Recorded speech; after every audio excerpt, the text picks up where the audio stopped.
Pessoal, sejam bem-vindos ao último C do módulo 2, né? Enfim, chegamos projetos elétricos industriais. Antes da gente iniciar aqui da Start na aula, eu vou compartilhar aqui com vocês, né? De vez em quando, em algumas aulas, eu compartilho aqui o vídeo institucional, né? Sobre o padrão, né? Que a gente deve seguir nesse novo mundo aí do EAD, né? Tá? Aí eu vou incluir o som aqui, né? Teve uma vez que eu esqueci, aí eu tive que editar depois. Beleza. Aí depois do vídeo a gente vai iniciar aqui a aula, tá? Como aproveitar melhor sua web aula via Teams? Participar de uma web aula é mais do que entrar na chamada, é estar presente, focado e respeitando o momento de aprender. Vamos às dicas? Escolha um lugar tranquilo, bem iluminado e sem barulhos. Isso ajuda você e toda a turma a manter o foco na aula. Entre na sala alguns minutos antes do horário. Assim você consegue testar a internet, o áudio e começar a aula com calma. Sempre que possível, mantenha a câmera ligada. Isso mostra envolvimento. Mas lembre-se, esteja com roupa apropriada, em um local adequado e cuide do que aparece ao fundo. Você está em um ambiente de aprendizagem. Quer falar? Use o chat ou a função levantar a mão. Respeitar o tempo de fala do outro ajuda todo mundo a participar melhor. Evite distrações durante a aula. Feche outras abas, guarde o celular e foque no conteúdo. Esse é o seu momento de aprender. Em caso de dúvidas sobre o conteúdo, fale com seu tutor ou tutora. Para dúvidas sobre acesso ou uso da plataforma, procure um monitor. Use o AVA, ele é o seu canal direto com a equipe. Você faz parte da aula e a gente está aqui para ajudar você a aproveitar o melhor dela.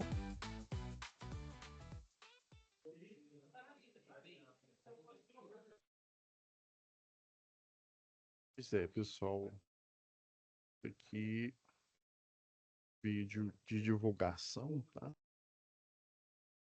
Sempre bom a gente estar reforçando. Deixa eu compartilhar, deixa eu achar a turma. Isso. Compartilhar a sala aqui. Tinha dado um erro, aí eu, como se diz, não estava vendo nada aqui. Vou aqui na tela que aí fica mais fácil. Então, pessoal, só revisando aqui, nesse módulo específico 2 a gente já, né, já fez instalações industriais, acionamento. Eu ainda estou corrigindo, ainda estava corrigindo algumas atividades aí. Foi semana passada, mas eu acredito que já está tudo ok, tá? Eu estou fechando tudo lá com a Letícia e, né, hoje vamos dar início aqui a projetos elétricos industriais. Daí, para antecipar, para a gente, né, para vocês aproveitarem o máximo, e assim, o bom é que são 6 aulas, então a gente precisa de pelo menos umas 5 aulas aqui para a gente falar sobre as atividades, tá? Aí eu vou aproveitar, né, que a gente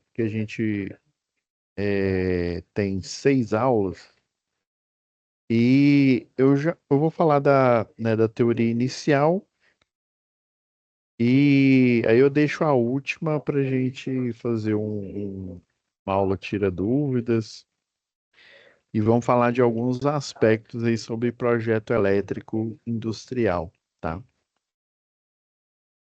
Eu vou iniciar com a 1, aí eu já pedi para a Letícia deixar as pastas aqui, né? Ela até já deixou aqui pronto. É só depois eu colocar o link da gravação de hoje. Tá? Já tá o selo aqui, ela já colocou. Obrigado, Letícia. Ela já colocou aqui. Então, eu pedi para ela pôr o material extra, tá? Para auxiliar na atividade que a gente vai precisar. Mas antes da gente falar da atividade propriamente dita, eu já vou. Deixa eu criar aqui a nossa pasta de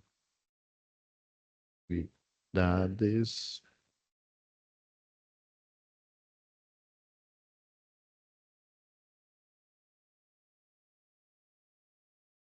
A situação de aprendizagem. Vou pegar aqui a descrição. Abaixou. Fechar aqui, que é bom jogar na pasta que aí fica mais organizado. O projeto da subestação tem os arquivos tanto em PDF para vocês terem acesso rápido, como em DWG, né? No formato de AutoCAD. Vou baixar a pasta zipada, que fica mais fácil. E a folha propriamente dita da atividade em si. Beleza.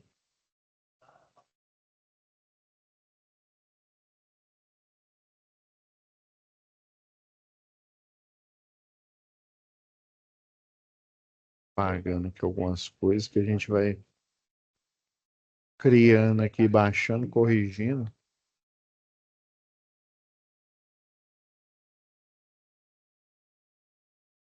Então, pessoal,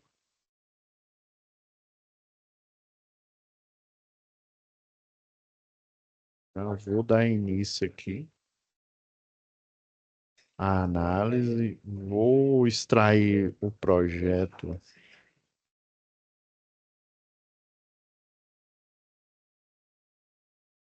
Esse projeto está abrindo. Acredito que tá. Teve uma vez que estava dando um erro aí. Daí eu reabri ele. Eu tenho um programa aqui que a gente pega o PDF, né, e transforma ele novamente em DWG. Daí a gente corrigiu ele aqui. Ótimo, está corrigido. Agora a gente dá uma conferida nele. Tem esse outro aqui, que é um diagrama unifilar. Ótimo. Então, para essa tarefa, a gente vai seguir esses dois projetos.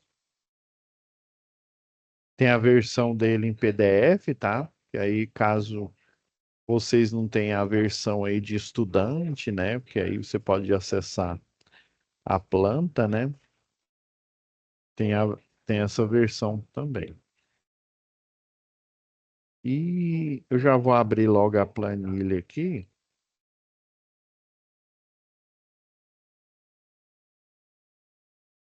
Deixar ela um pouquinho de lado aqui. Eu vou falar de alguns aspectos. Eu vi que lá no site deu uma mudada.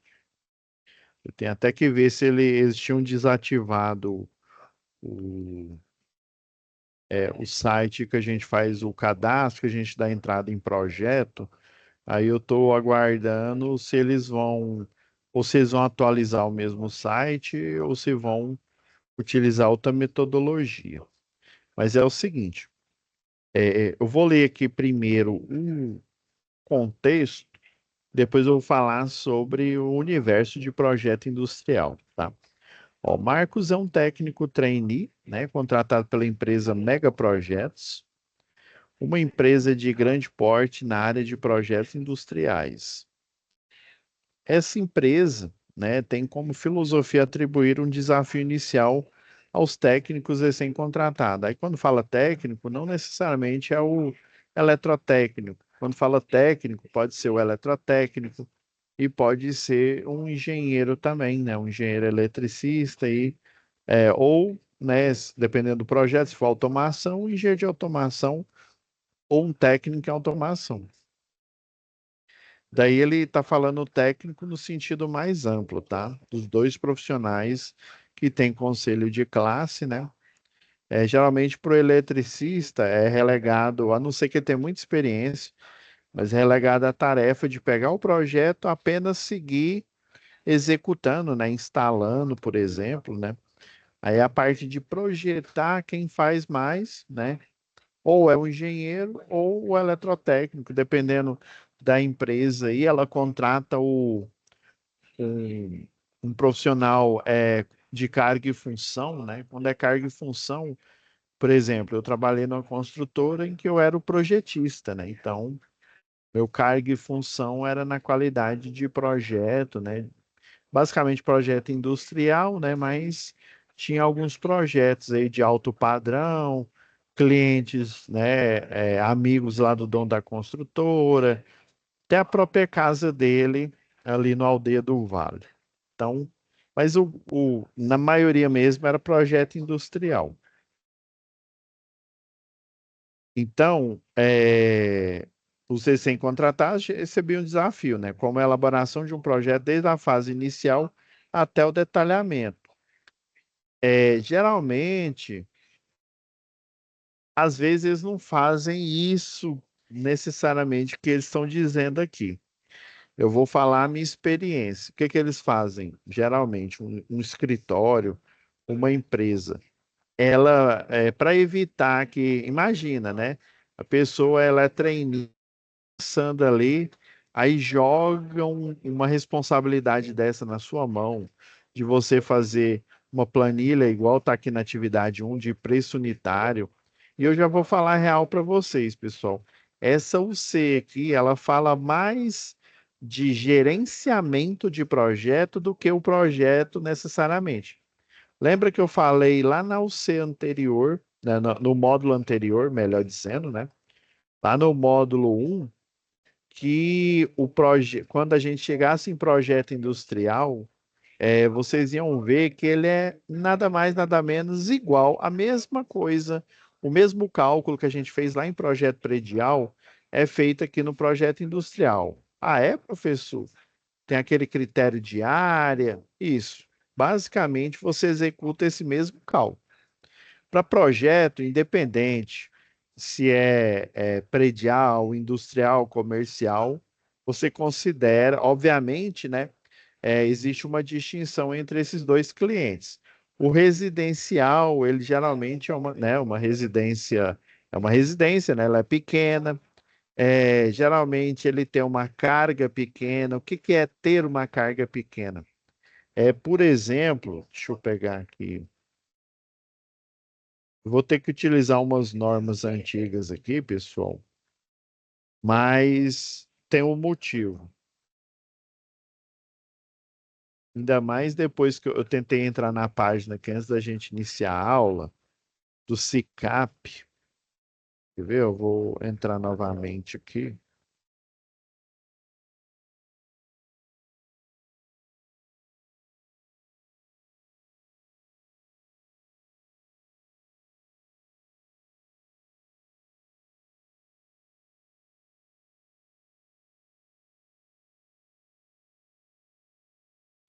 É, infelizmente a página tá.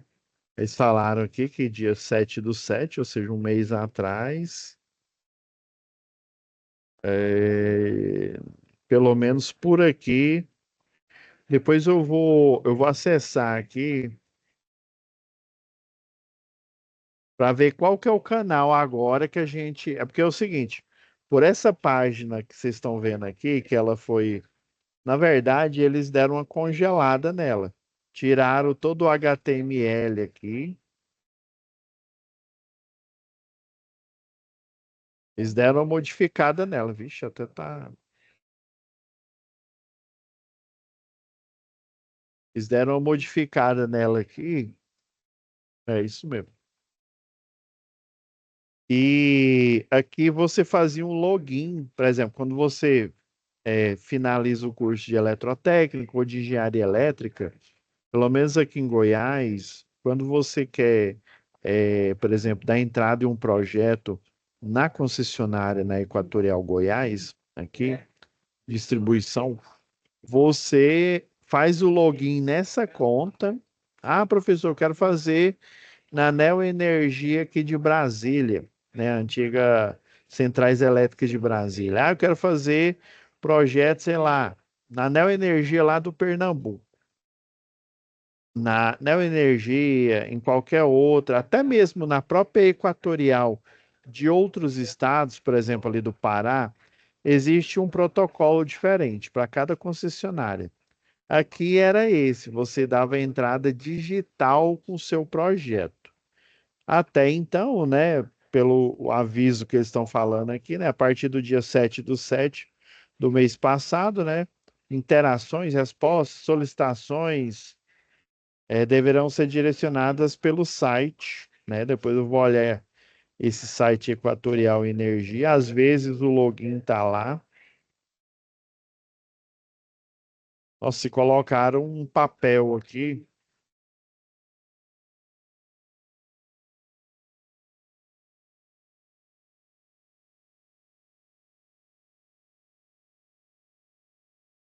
vamos ver aqui o que que eles.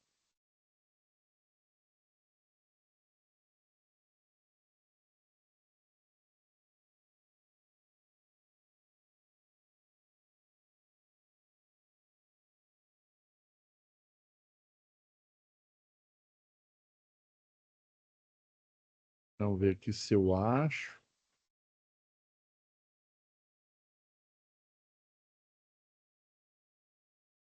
Eu vou ter que dar uma pesquisada aqui, pessoal. Mas para a gente não perder o fio da meada, eu vou usar essa norma antiga aqui, que é o que a gente utilizava. Na verdade, eu acho ela até mais. Eu preciso de uma tabela aqui para vocês entenderem o ponto. Essa tabela aqui. Então, um projeto industrial, né, até segunda ordem, eu não sei qual que é o novo protocolo agora da Equatorial Goiás. Você ia no site, né, no SICAP, pedia, fazia a requisição para você ter um login e uma senha, né?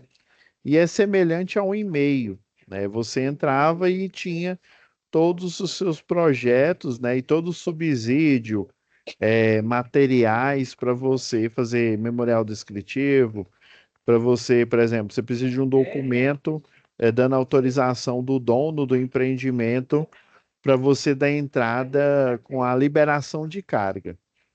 Professor, o que é a liberação de carga? Depois que você termina o projeto aqui,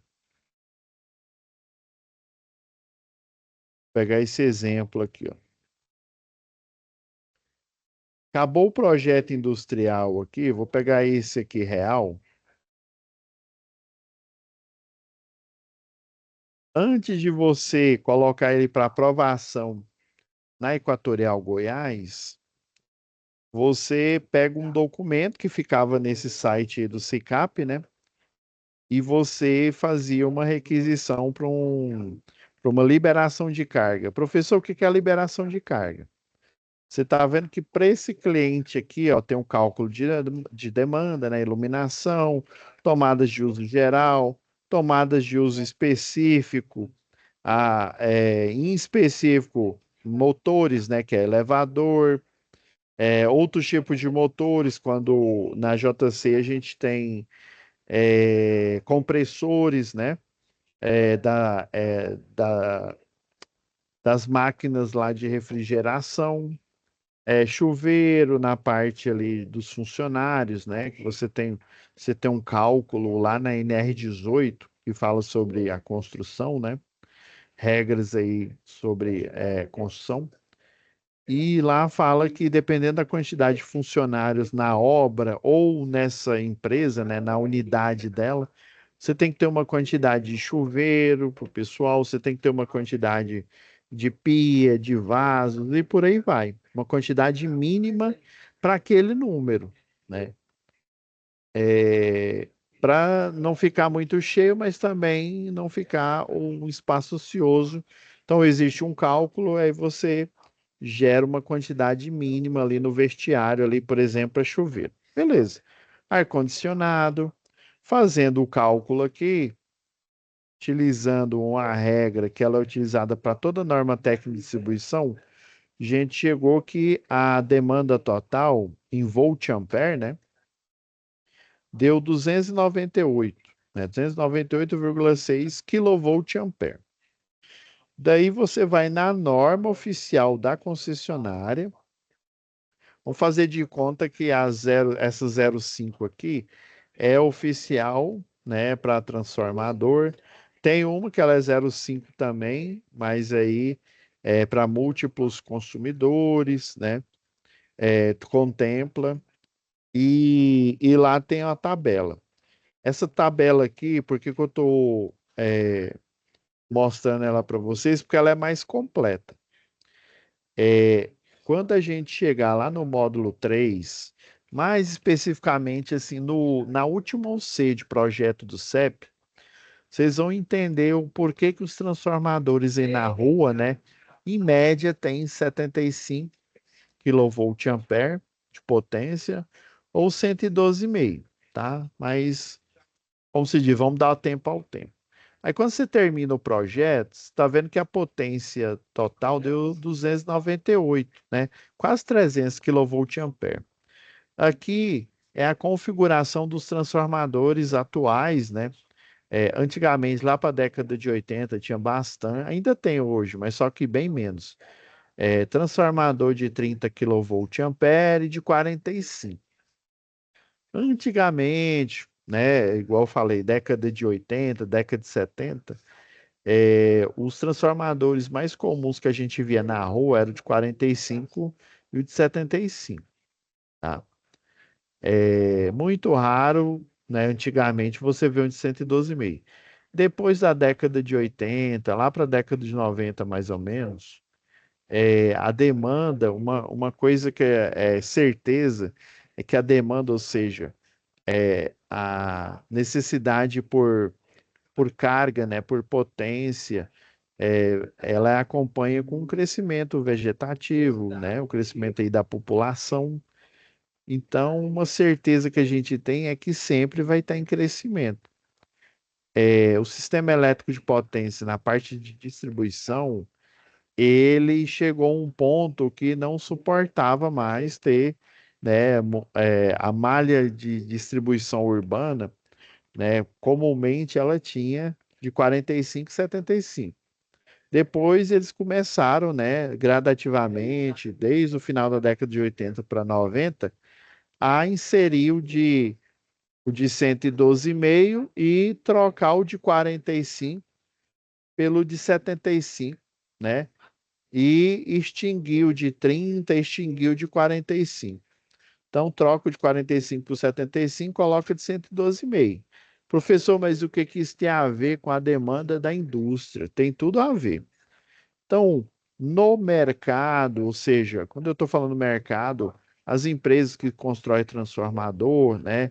As mais comuns aí que a gente conhece aqui por Goiânia, por exemplo, a Eletrotransol, a Gel, né? A Eletroenergia. Estou pegando essas três maiores aí. Eles têm transformadores, né? Quando a concessionária ou até um cliente faz a requisição, você tem, geralmente tem de 10 também, tá? Mas geralmente o que se tem lá, vamos dizer assim, na prateleira, pronto para ser utilizado por um cliente, é o de 75. O maior depois dele é o de 112,5, depois é o de 150, 225, 300 até 500 kV. Beleza. Professor, e se eu precisar de um maior? Igual aqui em Goiânia tem aquele shopping Cidade Jardim, né? Ele tem um transformador, né, ao tempo, que fica lá na porta do shopping, né? Ele fica ali meio escondido. Ele tem um ramal subterrâneo e ele é um transformador de 700, se eu não me engano é 700 ou é 750 kVA. Então ele é um transformador específico, ele foi feito por uma empresa, se eu não me engano é Matusa Transformadores, tá? Tem vários fabricantes. Então isso foi o projetista de lá que fez esse pedido, né? Esse de 700. Então, se você quiser, né, ele poderia muito bem ter colocado uma subestação, né? Só que uma subestação em que eu tenho dois transformadores, por exemplo, um de 500 e, sei lá, vamos supor que era 700, né? Um de 500 e mais um de 225. ou um de 500 mais um de 300, aí ele teria 800, mas ele teria, sei lá, 100 é, kilovolt ampere a mais ali, né? E outra coisa, aí o projetista vê né, que a potência, né, pega as cargas, faz o cálculo certinho, apresenta para o cliente, né? E aí ele faz a pergunta, ó, vocês estão vendo que deu um transformador muito próximo ao de 300. É, quando você, né, quando a gente tem experiência na área de projeto, a gente vê que isso é um gargalo, ou seja, será que eu escolhi um transformador de 300 que praticamente ele supre o que atualmente eu tenho na empresa? Será que é a resposta certa? E existe também outro questionamento, né, uma frase que ela é muito difundida entre eletrotécnico e engenheiro eletricista. Eles sempre falam: quem tem um, não tem nada. Quem tem dois, tem um. Como assim, professor? Imagina você dependendo, né, uma empresa dessa, dependendo só de um único transformador. É verdade, professor. Se esse transformador for para o saco, vai ser complicado isso aí, né? Dando uma de Serjão dos Foguetes, né? É complicado isso aí. E realmente é complicado. Então, muitas empresas, mas isso depende da empresa, depende do horizonte que ela está projetando de crescimento. Às vezes ela vai começar aqui, não em 100%, que é o quase 300 kVA. Às vezes ela vai começar com a metade, por volta de 150 ali, tá?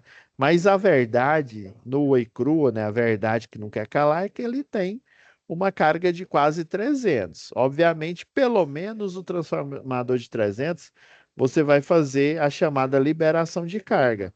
Vai falar que, dependendo ainda da potência, pelo menos aqui em Goiás, é o de, se eu não me engano, acho que é o de 150. De 150 para cima, ou seja, 150, 225, 300, 500. Agora tem que ver com a mudança aí da regra, né? Mas até então era de 150, 225, 300 ou 500. Além de você fazer a liberação de carga, você tinha que fazer um estudo, né? Você tem que fazer um estudo chamado de seletividade de carga. A liberação de carga é justamente uma documentação, né? Você vai fazer ali num papel A4, falar, ó, essa empresa no endereço tal, né? Signatário, sei lá, esse aqui é da JC Distribuição, né? José Carlos é um dos signatários e segundo o projeto, a carga, né, a demanda total deu 298,6 kVA, né? Então, eu, profissional, né, eletrotécnico, engenheiro eletricista, estou requisitando, né, a liberação de carga para essa carga, né, supracitada, né, ou seja, a carga de 300, né? Aí vamos supor que a empresa ela vai crescer, não, eu quero dois transformadores de 500, tá, o fulano, o projetista, né? Beleza, aí você vai falar que tem a carga tal, mas função de crescimento, né, horizonte aí de expectativa de crescimento, ele vai colocar dois transformadores de 500. E a concessionária de energia, o que que ela vai fazer? Ah, ela vai falar, não, se você tem 300, você só vai usar 300. Concessionária, ela não está nem aí. O que que a concessionária quer? Ela quer atender o cliente, o dono dessa empresa. Então, se o dono dessa empresa ele quer que coloque uma carga maior, aí é problema dele, tá? Entenda isso. Beleza. Então ela vai olhar, mas professor, então qual que é o caso que a concessionária rejeitaria? Por exemplo, vamos supor que aconteceu com um cliente. Vamos supor que ele fica na zona rural e, sei lá, tá a 20 quilômetros a rede de distribuição rural mais próxima, não é nem urbana, mais próxima desse empreendimento. Então a concessionária vai falar: olha, a liberação de carga é para isso, né? Ele vai olhar o endereço, ele vai ver qual que é a rede de energia mais próxima e vai te responder, olha, nesse cliente aqui, por exemplo, vamos olhar aqui na planta abaixo, aqui na rodovia, eu tenho uma rede de distribuição passando, sei lá, a 40 metros, 40, 50, 100 metros. Vamos pegar aqui 100 metros. Ah, beleza. Aí vai falar, então essa rede, né, a 100 metros é que vai servir você, beleza? Vai mandar documentação e vai falar que essa rede está disponível. Porque pode ser que a rede que está passando aqui, vamos supor que está dentro da cidade, né? Vamos supor que aqui na frente está passando só baixa tensão. E aqui de lado está passando a média. Então ele vai falar: olha, isso já aconteceu. Tem uma unidade aqui do Senai Ítalo Bolonha em que a subestação ela fica de lado, porque na frente passa só baixa tensão, né? O que seria onde tem a entrada, estacionamento, e aí lá no Ítalo Bolonha, na parte da esquerda, né? Que tem a parte que tem um polo de moda, né? Pela direita e na parte da esquerda. Aí tem uma rua, tem até um restaurante, acho que é baiano que chama, se não mudou de nome, né? Tem um restaurante lá que o pessoal, né, utiliza. E aí, um pouco para frente, numa esquina, tem um transformador que é a subestação, né? Tem o ramal. Então, a liberação de carga ela serve para isso. Ele vai pegar, né, o endereço, a planta de situação do empreendimento e vai olhar por qual rua é possível servir ele e vai indicar, olha, por aqui que você vai fazer a sua entrada de energia, o ramal de ligação, beleza? Mas você, inclusive, nessa liberação de carga, né, já de posse, né, do endereço da empresa, você pode ir lá, né, conhecer, andar ali por volta ali e ver qual que você pode até indicar, olha, tem uma rede, tipo, sei lá, uma N1 passando, né? Sei lá, na rua esquerda. Você pode até colocar o desenho semelhante a esse daqui, ó, da planta de situação, e indicar na liberação de carga. Daí eles vão olhar para ver se realmente tem, se aquela rede é viável e vai te responder, ó, beleza. Aí você vai dar o quê? Andamento ao projeto. Então você pede a liberação de carga, é o normal, né? Uma indústria por ela ter uma potência alta, sempre a gente pede a liberação de carga. Ok.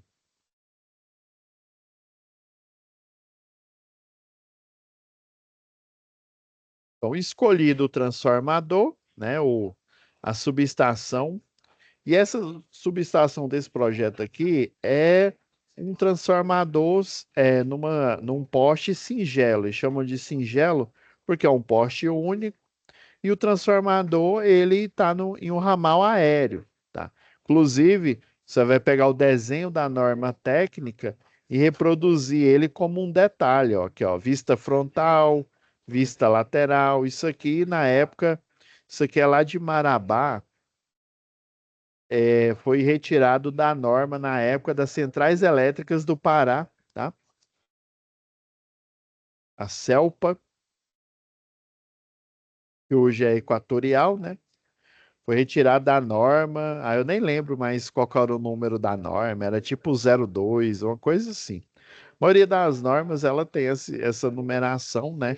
Tem umas lá de São Paulo que elas são mais estranhas. Parece um código de barra. Mas outras ela tem uma numeração, né, específica, 04, que fala sobre fornecimento de energia em baixa tensão. Aí tem a 05, que fala de fornecimento de energia pela média tensão. Então, o fornecimento dessa indústria vai ser pela média tensão, ou seja, através de um transformador próprio, ou seja, esse transformador ele vai servir apenas, única e exclusivamente para essa indústria.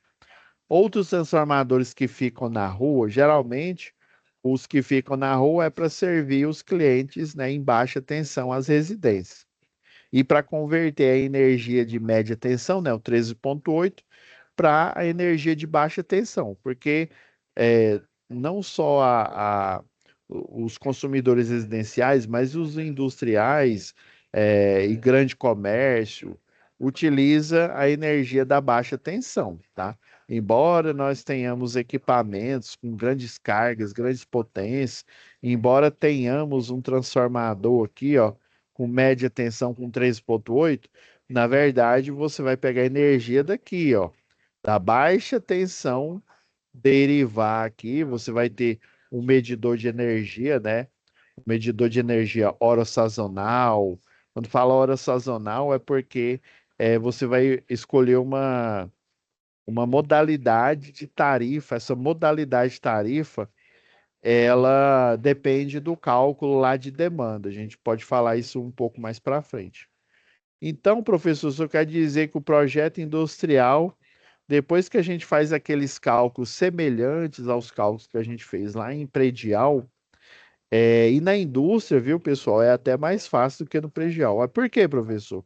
Na indústria você tem motores, né? Motor de uma esteira, motor de uma máquina específica, de uma extrusora, né? Porque aquece o bico lá, e aí derrete plástico e cria ali uma vasilha de plástico, por exemplo, né? Uma Tupperware da vida aí e vários outros empreendimentos que têm, no final das contas, motor, às vezes resistência para aquecer um polímero e você colocar ali numa forma, numa matriz, né?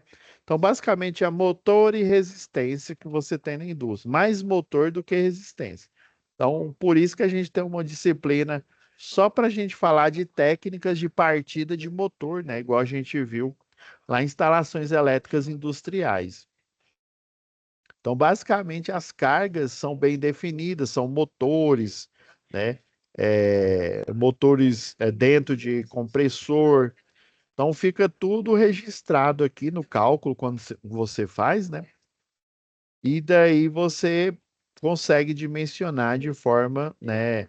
Obviamente, cada motor desse, você vai fazer uma partida, ou sei lá, estrela triângulo, ou com a soft start, ou com visor de frequência, mas o projeto em si é basicamente você saber qual que é a potência, qual que é a carga que ele tem, e daí você vai gerar a demanda, né? Que é esse somatório final aqui. Tá? E a partir desse somatório final, você vai escolher um transformador. Aí, por exemplo, escolheu de 300 aqui, né? Você é por padrão, pelo menos para esse aqui, ó, transformador trifásico. O nosso padrão, tá? Vai ser o disjuntor de 500, né? Esse disjuntor de 500 é um de caixa moldada, tá? Você tem a opção por fase de dois condutores de 240 ou então por fase três condutores de 150, se for o PVC 70, que é o mais barato. Agora, se você optar por usar o XLPE, o 061KV, você pode utilizar por fase 2 de 185 ou por fase 3 de 120. Então, isso você vai apresentar para o dono da empresa e verificar, né, para o dono ou para o responsável aí, verificar qual bitola, né? Geralmente você vai ver o que fica mais barato, eu colocar duas por fase de 240 ou duas de 150, de 185, né? Mais caro, que é o XLPE aqui, né? Então você faz essas escolhas aqui, né? Tem em outras normas, né? Eles até dão mais opção para a gente, né? Mas geralmente você faz isso. Por que que eu falei por fase? Que é porque é por fase mesmo, gente. A potência é muito alta. Dependendo, às vezes um condutor na fase, ele não suporta lá do transformador, né? Até chegar na medição geral ali, né? Na medição da fábrica, o fluxo de potência ele é muito alto. Então, às vezes, é necessário utilizar por cada fase dois condutores. Então, duas vezes três, seis, né? Já se você optar pela opção de 150, você vai utilizar o quê? Ó, 3 vezes 3, né? Você vai utilizar 9 condutores, ou seja, 3 condutores por fase. Professor, e o neutro e o condutor e a cor da área de aterramento? Boa pergunta. O neutro, existe um cálculo, lembra que eu falei?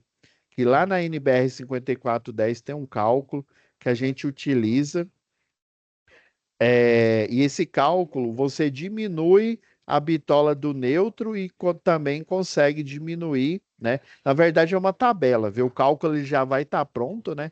Aí tem uma tabela lá da 5410, todo o prontuário de cabo elétrico, né? Da Prysmian, da Corfil que você compra, existe essa tabelinha lá no prontuário e você vai seguir ela, né? Ou seja, você pode diminuir a bitola, né? Por fase você vai utilizar essa quantidade. Vamos supor que você escolheu utilizar um cabo mais caro, esse daqui de 185, então vai ser 2 vezes 3, 6, né? 6 condutor, 2 para a fase A, 2 para a fase B e 2 para a fase C. Agora, o neutro e o terra, você vai utilizar essa tabela, né? Essa lá da 5410. Deixa eu pegar aqui. Ela tá nesse prontuário aqui da Prism. Se eu não me engano, ela tá lá pro finalzinho. Ah, tá aqui, ó.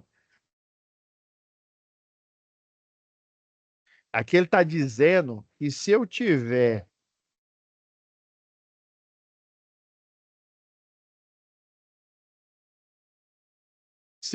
um condutor, ó, esse aqui é pro neutro, ó. Se eu tiver um condutor igual, né, ou menor do que 25, o condutor neutro vai ser igual ao condutor, ou seja, se o condutor for de 25, o neutro também vai ser de 25. Agora, se ele for maior, por exemplo, de 35, o neutro ele pode ser de 25.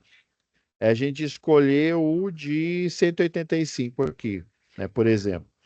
O de 185, eu posso escolher um condutor de 95 para ser o neutro.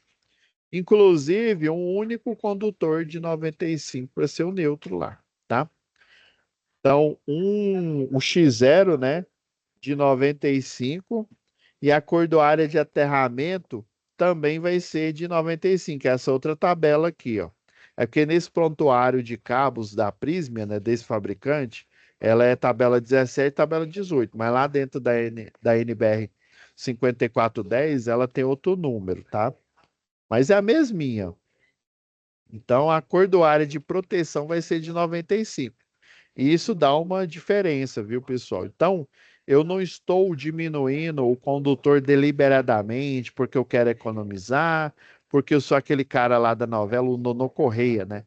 Eu estou diminuindo porque eu estou baseado na ciência, baseado em cálculo, ou seja, um cálculo que já foi executado pela 5410 e que ele está expresso através de tabela.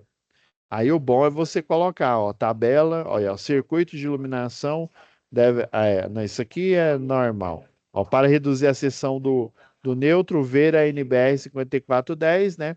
E ele deu o exemplo aqui, né? A versão 2004, né? A partir da versão 2004 aqui. Então, você vai fazer essa referência, né? Se a concessionária, por exemplo, questionar você, por que que você colocou a bitola menor, né? Você vai aí lá no memorial, né? Até no próprio projeto, né? Em conformidade, você pode pôr lá no corpo do projeto, pode pôr no memorial descritivo, né? Em conformidade com a NBR 5410, que trata de instalações elétricas de baixa tensão, tabela número tal, o condutor do cliente, né? Dessa indústria aqui, o neutro, ele pode ser reduzido para 95 e de acordo com a tabela tal, né, da mesma NR, da NBR supracitada, né, ele também pode ser de 95, um condutor, acordoária de proteção, tá? Então, são coisas que a gente coloca dentro do projeto, tá? Beleza, mas e a tarefa em si, professor? Eu precisava falar isso, que é subsídio para a gente executar, né? Para a gente fazer a tarefa. Essas ideias aqui. Então, ó, o desafio inicial do Marcos, que é o trainee lá, é elaborar um orçamento para elaborar a ação de um projeto, né, para a execução do projeto, composto por uma planilha de preços unitários e de uma proposta técnica e comercial. Eu já vou falar real para vocês, pessoal. Geralmente o projetista ele não faz isso, viu? Isso daqui, provavelmente, quem criou o exercício, ele estava lidando com Microsoft Project, às vezes até ele estava fazendo uma pós-graduação em, em gerenciamento de projeto. Isso daqui é tarefa do orçamentista, né? Você pode ser um engenheiro, né? E o ideal que seja, né? Mas esse orçamentista, ele vai fazer um orçamento superficial. Depois que o orçamento for aprovado, é porque assim, o projeto ele ainda não está pronto, né? Mas nesse caso, esse projeto aqui, ele foi fornecido pela empresa, né? A empresa, acho que é DCD Combustíveis, né? Que é a dona daquelas plantas, né? Ele foi fornecido pela DCD Combustível, ou seja, a DCD Combustível chegou na Mega Projeto, falou Mega Projeto, né? Marcos, né, que é o orçamentista, falou: Marcos, ó, faz o orçamento desse projeto aqui. Aí ele vai pegar as plantas, vai analisar e aí orçar a execução. Essa planta de preços unitários, essa planilha aqui, nada mais é do que uma planilha, né, de orçamento para execução, né, depois que o projeto já está pronto, tá? Daí, o que que vocês vão fazer aqui? Esse aqui, ó, quantidade, por exemplo, você está vendo aqui arranjo de equipamentos elétricos. Lembra que lá em instalação elétrica industrial, nós temos o esquema, né? O esquema de potência, né? O esquema de força, o esquema de comando, né? Esse arranjo de equipamentos elétricos aqui, além desse esquema, dependendo da indústria, né? Se for uma indústria aí de biscoito aí, igual, por exemplo, a PepsiCo, né? Que é a atual aí dona aí da Mabel, né? Ela tem a parte lá de construção, os fornos, né? As máquinas, a maceira que mistura, né? A rosquinha ali, por exemplo, ela tem um arranjo físico. Esse arranjo físico geralmente é pela uma folha A4, por exemplo, né? Dependendo da máquina, pode até ser uma folha maior. Então você vai falar, ó, para essa etapa, né, das 33 etapas aqui de documentos ou atividade direta, eu vou precisar de, sei lá, 4 detalhes, beleza? Você viu que já apareceu um valor aqui, né? Aí você vai arbitrar, né? Ó, o engenheiro para fazer esse, geralmente, por isso que eu estou falando que não é o projetista que faz isso.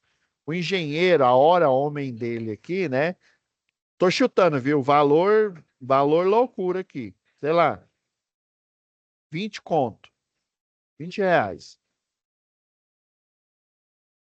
E o projetista? O projetista cobra, sei lá, 30. Tô chutando, viu? E o desenhista lá, o cadista, né? O cadista cobra, sei lá, 10 conto para fazer o desenho aqui.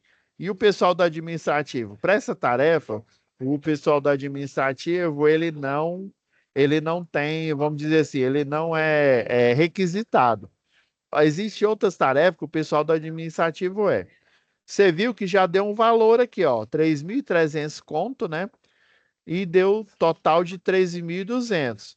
Você vai ver que lá no final da planilha vai aparecer esse valor.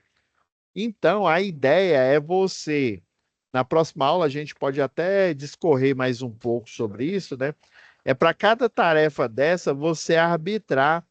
É, tá vendo que isso não é papel do projetista? O projetista, né, é projetar, né? E o pessoal da execução é executar o que já foi projetado, que já foi calculado, que já foi desenhado. Então, essa tarefa que ela é bem subjetiva, viu? Daí você, né, por exemplo, aqui, quem tá presente, o Henrique aí, ó, o Henrique vai fazer o orçamento dele, e aí na hora que você fizer seu orçamento, Henrique, você vai salvar, tá? Não necessariamente precisa ser igual ao meu. Por isso que eu pedi para a Letícia colocar aqui para vocês um exemplo. Eu pedi para ela pôr aqui, ó. Nessa pasta aqui, eu gerei um documento desse, mas aí eu dei um exemplo. Ele está até printado aqui, ó. Eu dei um exemplo do que geralmente vale, né? Esses valores aí, né? Você não precisa colocar igual ao meu, mas essa tabela você vai utilizar como referência para orçar cada tarefa dessa, beleza? Então a ideia é essa daí, você ter um exemplo aí, né, para você olhar com calma e poder fazer essa planilha. Porque o valor que você orçar, você vai guardar ele, porque a gente vai precisar para a próxima atividade, a atividade 2, tá bom? Para executar lá o, o contrato, né? Fazer o contrato, tudo que é necessário lá para o contrato. E aí, outra vez, eu vou precisar, né? Já até pedi a Letícia, que até já colocou aqui, ó, material extra da atividade 2. Ela já colocou o material extra da atividade 3 e da atividade 5. Já está disponível. Agora só falta eu gravar as aulas, né? A aula ao vivo que a gente tem toda terça-feira, né? Que aí eu vou falando sobre cada assunto, beleza? Então é isso, Henrique. Beleza, professor. Tem alguma dúvida aí? Não, por enquanto não. Não, tranquilo. Então é isso, Henrique. Aí eu vou parar aqui a gravação, deixar renderizando, né? E até amanhã vai estar disponível para vocês, beleza? Parar aqui a gravação. Fica com Deus, tá? E até a nossa próxima web aula. Se tiver dúvida, manda mensagem, fala com a Letícia, que aí eu respondo o mais rápido possível, tá?